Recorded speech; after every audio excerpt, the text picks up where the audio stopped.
Speaking of Steve Jobs, just for our listeners here, I understand that he actually recruited you to join the Apple board and you turned him down. Now, Mickey, I thought you were a smart guy. Tell us that story. Well, it was a stupid move. I turned down Ann Taylor 3 times too.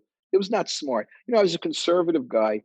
Steve came up to me, and I basically don't like being on public company boards. Yes, I was as stupid as hell because Steve, by the way, is the most seductive human being. May he rest in peace. I love Steve. He says, "I'll tell you what. I'll join the Gap board if you join my board." And I said, "Deal." And he did exactly what he was called to do. I didn't speak to him. He was a troublemaker. He'd come into the meetings late.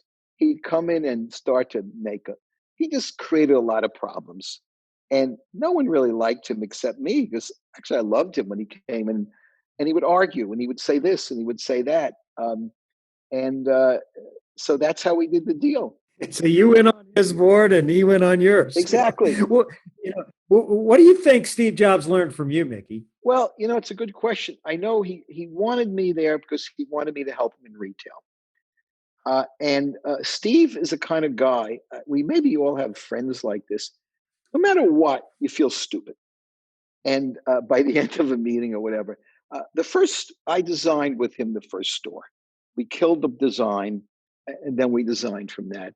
He might have learned common sense because in Silicon Valley, it's just there's not a lot of long on common sense. So he might have learned that. But retail colors, and then once he learns from you, he takes it and runs with it. So you did the first Apple store with him, huh? What was the big insight that you had that maybe he wouldn't have? Well, it was not. It was kind of simple. The stores, it was a tchotchked up store.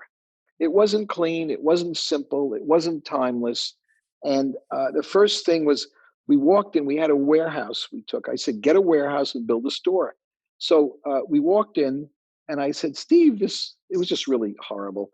And you can't really explain what a horrible store looks like. Try to explain to anyone, oh, the store's horrible, which is one of the issues I have in life. That's ugly or that's nice. And how do you explain ugly? I don't know anyone who can explain ugly or nice. So we designed a store together.